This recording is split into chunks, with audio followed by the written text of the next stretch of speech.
Eh bien, salut à toutes et à tous, c'est Blatchigan59, j'espère que vous allez bien. Donc aujourd'hui on se retrouve pour la partie numéro 2 des tutoriels sur les déplacements. Donc aujourd'hui on va voir le lacet, le tangage et le roulis. Donc ça c'est quoi? On va voir ça tout de suite. Donc pour ceux qui savent pas ce que c'est là, ce que j'ai mis là au bout, donc avec le X, Y et le Z, allez vous référer, donc je vous conseille d'aller vous référer par rapport à la première partie du tutoriel sur les déplacements. Donc là on va essayer ça tout de suite, donc je vais vous faire montrer ce que ça fait. Donc maintenant je vais vous apprendre à faire ça aujourd'hui. Je vais aussi vous apprendre à activer donc les déplacements de vos rampes ou de votre objet à un certain moment, donc via plusieurs techniques.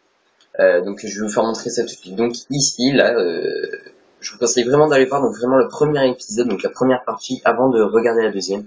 Comme ça vous saurez de quoi je parle. Donc là ici, j'ai repris la première rampe. Donc là maintenant on ne voit plus la position X, Y et Z, donc ça on n'y touche plus. Mais on regarde au lacet, au tangage et au roulis. Donc là, le lacet, c'est quoi? Le lacet, c'est tout simplement la rotation à 360 degrés, donc comme ça qui se fait par la face là, donc ça c'est la face de ma rampe, et du coup ça fait des rotations à 360 degrés de ce côté-là.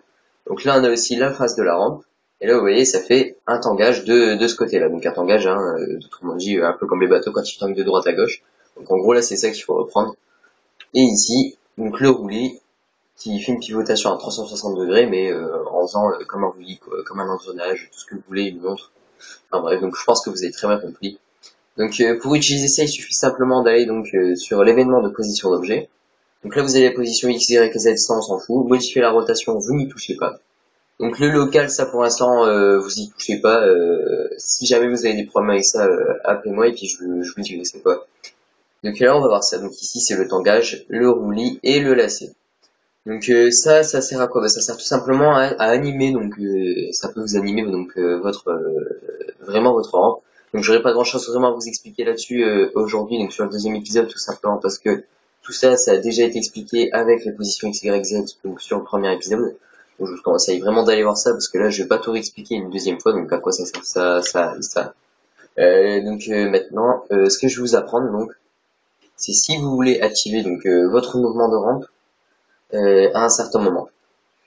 Donc là, il va vous falloir, par exemple, si vous voulez activer, donc dès que vous passez dans une zone. Donc on va prendre un déclencheur de zone, on va poser donc sur notre rampe. Donc ceux qui savent pas comment je fais ça, là, directement la téléportation sur la ligne de course, j'appuie une fois sur l'analogue de droite. Hein.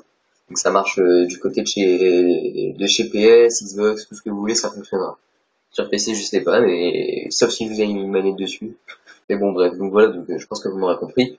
Donc là maintenant, une fois qu'on a posé notre déclencheur de zone donc sur notre ligne de course, on va prendre un événement d'état. Donc un événement d'état activé désactivé qu'on va poser sur activer. Sélectionner les cibles de l'événement. Là on va sélectionner notre source de données de courbe linéaire et notre événement position d'objet. Ça on n'y touche pas, ça il faut toujours le laisser activer. Donc ça jusque là ça va. Par contre on va prendre votre linéaire. Vous le désactivez ici en haut, donc vous décochez la case.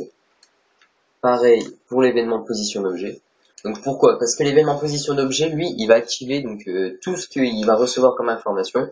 Donc par exemple, s'il reçoit une information sur la position X qui va être par exemple à 5 mètres, si l'événement position d'objet n'est pas activé, ça va pas fonctionner. Et dès qu'il va être activé, toutes les données que lui il va recevoir, il va les renvoyer sur la rampe et la rampe elle va faire ce que l'événement position d'objet lui dit de faire. Alors là, je vous le dis tout simplement, hein, c'est vraiment caricaturé ce que je vous dis là, mais c'est vraiment ça en fait le truc.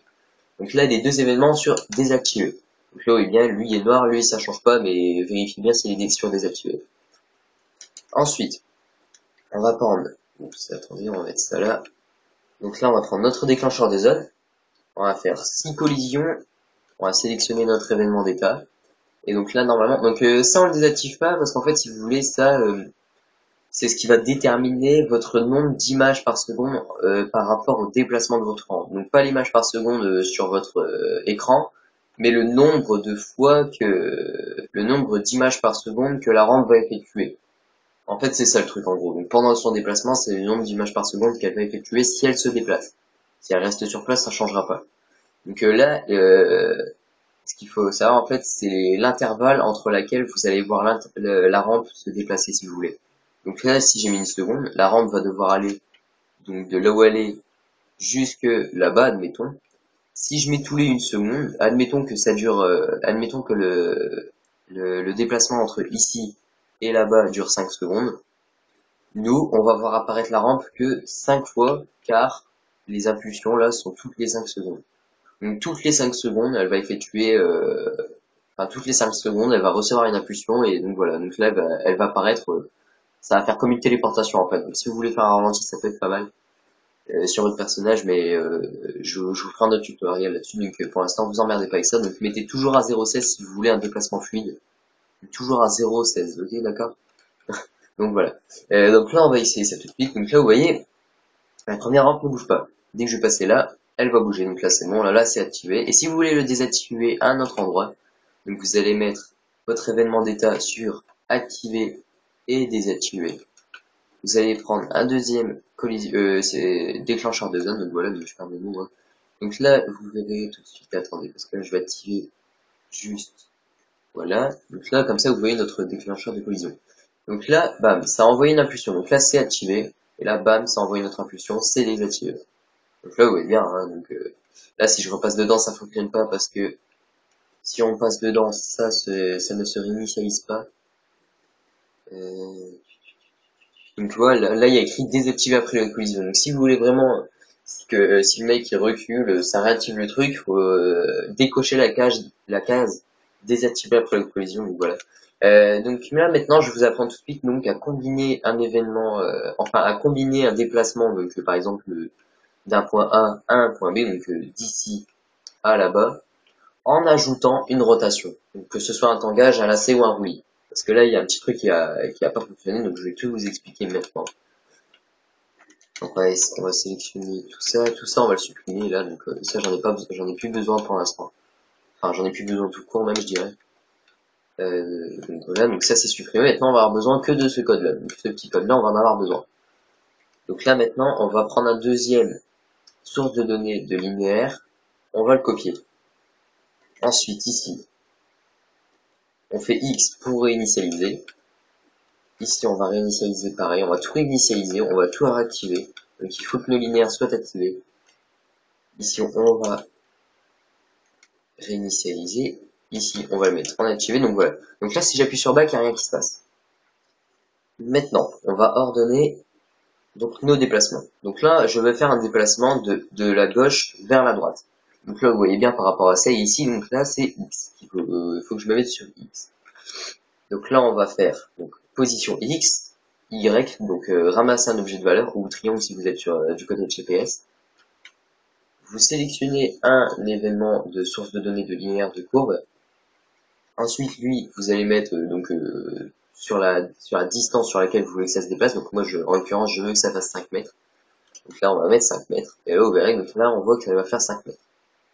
Ah oui, là, c'est parce que j'ai activé la boucle et inversé à la seconde moitié. Donc ça, je vous ai déjà expliqué l'événement de boucle et inversé à la seconde moitié dans le précédent épisode. Donc si vous savez pas ce que c'est, je vous invite très fortement à aller voir le premier épisode. Donc voilà. Donc là, ici, ça c'est le temps. Donc là, j'ai mis un peu trop. Donc on va se mettre sur 2 secondes, comme ça vous verrez bien ce qui se passe très lentement. Donc on va le mettre assez bas, comme ça on va pouvoir vraiment voir avec la caméra ce qui va se passer, on va carrément la reculer. Donc là voilà. Donc ensuite, on va le lever un peu du coup. Donc là vous voyez, ça va se déplacer de la gauche vers la droite, donc ça sur 5 mètres. Donc là du coup je peux très bien le mettre sur un linéaire, donc comme ça on va pas se faire fuir, on va le mettre sur un linéaire. On va mettre, je pense qu'on va le faire aller sur 10 mètres, ce serait un petit peu mieux, ou 7 mètres. On va mettre 8 mètres, donc comme ça on est bien. Ouais, donc là c'est un petit peu mieux quand même. Donc là maintenant, ensuite, on va faire, je sais pas, par exemple. Oui, donc par contre, faut vraiment pas se tromper. Donc là, vous voyez bien, ma face, c'est ce côté-là. Ce qu'il faut savoir, c'est que les déplacements se produisent donc par rapport à la face. Donc là, vous voyez bien bah attendez, je vais faire ça tout de suite.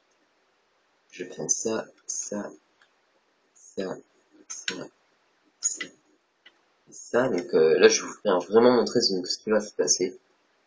Donc là voilà, maintenant je vais sélectionner ma rampe, on va les grouper, donc voilà. Ah mais non, gros problème là. Attendez, parce que là je vais sélectionner tous les objets qui se déplacent, donc faites pas attention à ce que je fais là, c'est juste pour vous faire vraiment montrer ce qui va se passer. Hein. Donc là, je vais essayer d'être rapide quand même, pour pas trop vous embêter. C'est pour vraiment vous faire montrer ce qui va se passer. Donc là, vous voyez, ah merde, putain, ouais, c'est à cause de ça. Bah du coup, on va annuler tout ça. On va recommencer, donc on va mettre ça là comme ça. Donc là, ce qu'il faut savoir, c'est que là, donc si vous voulez, donc là, on a vraiment nos positions qui sont mises par rapport à ça. Donc là, vous voyez, X, Y, Z. Donc si ma rampe, je la mets comme ça d'origine, si vous voulez, la face se déplace. Donc le Y sera ici. Le Z, lui, ne bougera pas. Mais le X, lui, sera en haut. Enfin, si vous voulez, en fait, ça va complètement modifier les sens de rotation. Donc il faut vraiment faire très attention à ça, donc par rapport à la face de votre objet. Donc là, je vais pas pouvoir mettre de roulis, sinon ça va faire ça, donc je vais vous faire montrer ce que ça fait. Hein. Si je mets un roulis, donc là, vous verrez bien, donc là, ma rampe, elle va faire des roulis comme ceci, comme ça. Je suis plus pareil. Donc comme cela, je veux dire. Et donc là, vous verrez, donc comme le déplacement se fait par rapport à la face, si vous voulez, ça va faire ça. Donc là, j'ai vraiment un gros problème. C'est vraiment pas ça que je voulais faire, donc voilà. Donc vous voyez bien ce que ça fait, donc il faut pas mettre de roulis si vous faites un déplacement. Enfin, ça dépend du déplacement, hein, mais faut vraiment faire attention avec les roulis. Donc voilà. Donc là, on va pas sélectionner un roulis, mais on va sélectionner un tangage. Donc là, par contre, le déplacement de gauche à droite, enfin après c'est comme vous voulez, vous aurez qu'à essayer, vous pouvez vraiment tout essayer, et comme ça vous verrez par vous-même. Donc là, vous voyez, là ça fonctionne très bien, donc là ça suit vraiment le truc que ça devait faire, donc attendez, je vais mettre sur 360, pour faire une rotation à 360 degrés. On va enlever la boucle, comme ça tout il va se faire en même temps, donc la boucle c'est la seconde moitié, donc là. Et par contre on va mettre ça en même temps, donc ici ça dure combien de temps? Ici ça dure 2 secondes, ici on va mettre sur 2 secondes aussi. 2 secondes, donc voilà, donc là c'est tout. Donc là vous voyez bien, ça fait vraiment, c'est plutôt pas mal quand même. Donc on va enlever le fond du quadratique, sinon ça se voit pas très bien que ça en même temps. Ouais, donc là vous voyez, ça fait vraiment un déplacement vraiment sympa. Donc après vous pouvez vraiment jouer avec ça. Donc là on pourra mettre soit un tangage, soit un lacet. Ça devrait fonctionner logiquement si je me suis pas trompé. Eh ben non, ça ne fonctionne pas. Donc faut vraiment voir. Donc vous pouvez vraiment tout essayer, tout et n'importe quoi.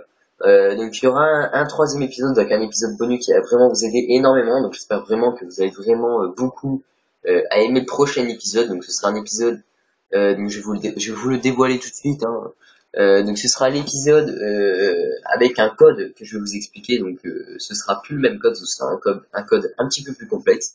Mais il faudra vraiment enregistrer dans les favoris.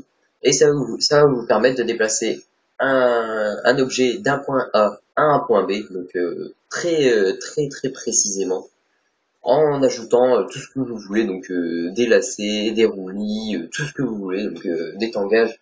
Par exemple, vous pouvez faire comment dire, des déplacements super cool, donc un peu comme ceux que j'ai fait dans la map que j'ai upload, donc voilà. Donc bah écoutez, moi je vais vous laisser là-dessus, donc n'hésitez pas à liker la vidéo, donc si elle vous a plu, à commenter la vidéo pour me dire ce que vous en pensez, ou me proposer un tutoriel, ou me dire si vous avez un problème, à vous abonner si c'est pas déjà fait, à partager la vidéo si elle vous a plu, donc voilà. Bon allez les gens, moi je vous laisse là-dessus, et puis on se retrouve pour une prochaine vidéo. Allez, enjoy!